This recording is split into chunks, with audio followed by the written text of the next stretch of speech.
So Blueprint is the company that we started with pretty much around the same time I finished with Winner's Edge. I went into Blueprint.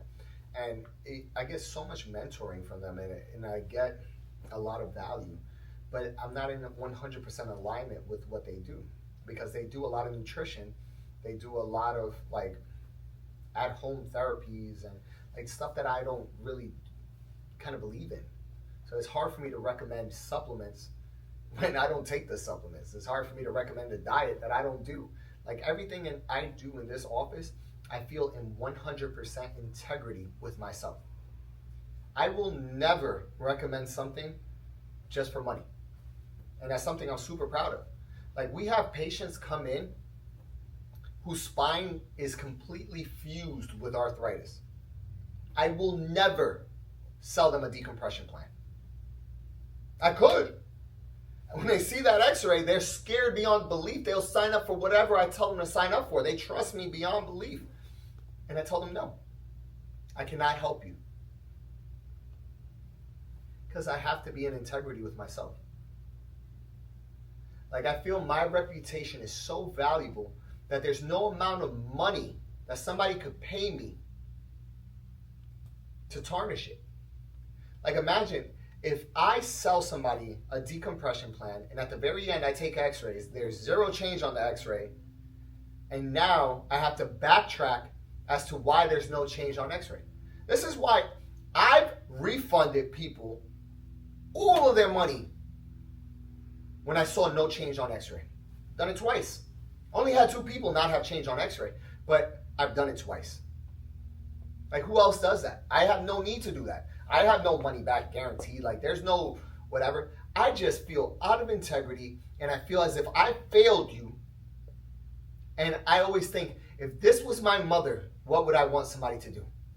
If my mother just spent $5,400 on a decompression plan for 48 visits for 8 months, invested 8 months of her time to come into this office and saw zero change on x-ray, what would I want her?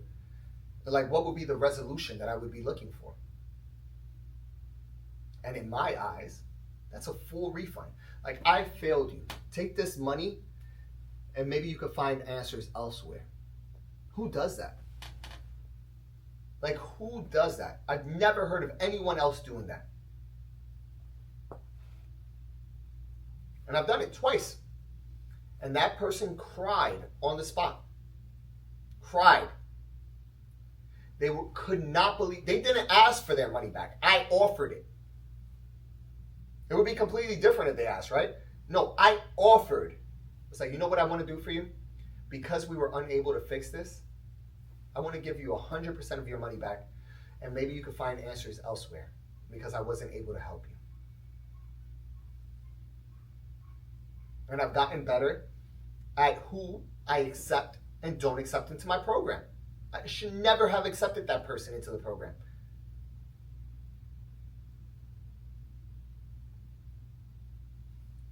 And because I did that, that lady ended up referring us 7 people.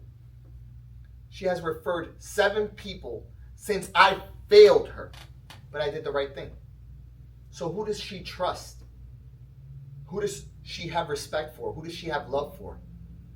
Anytime somebody even mentions something, she brings us up.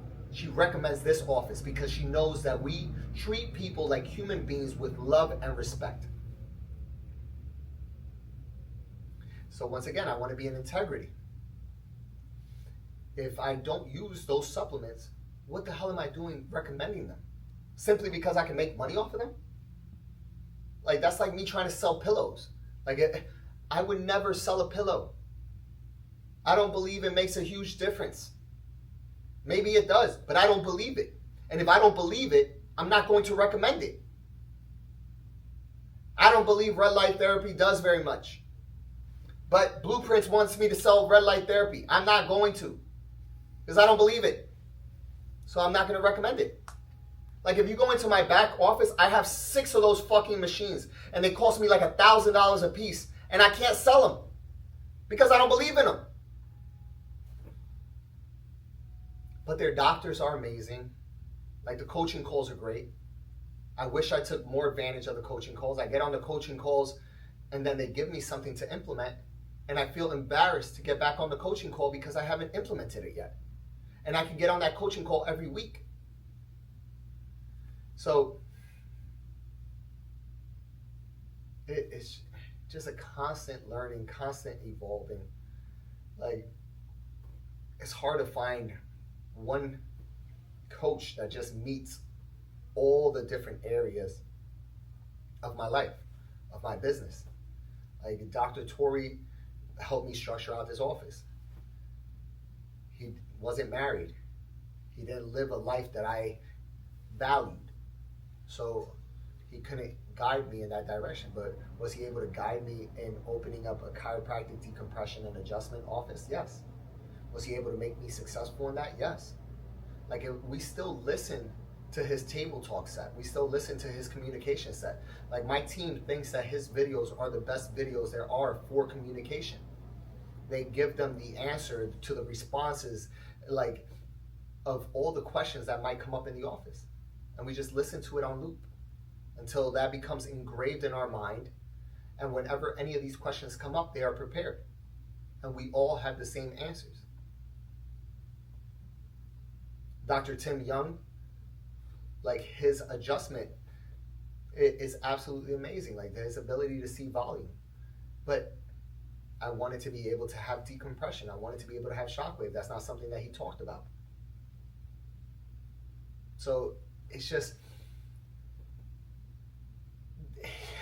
I haven't been able to find a mentor that has everything I'm looking for.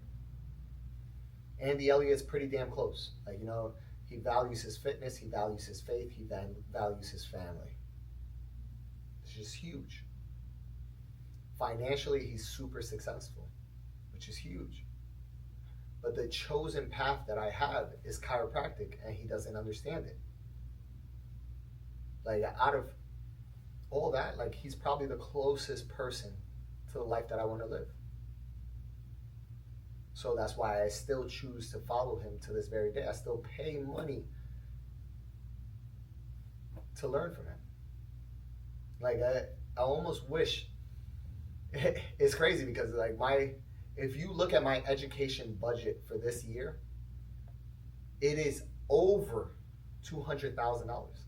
I've spent over $200,000 this year on education. I don't feel like I have very much time in this world.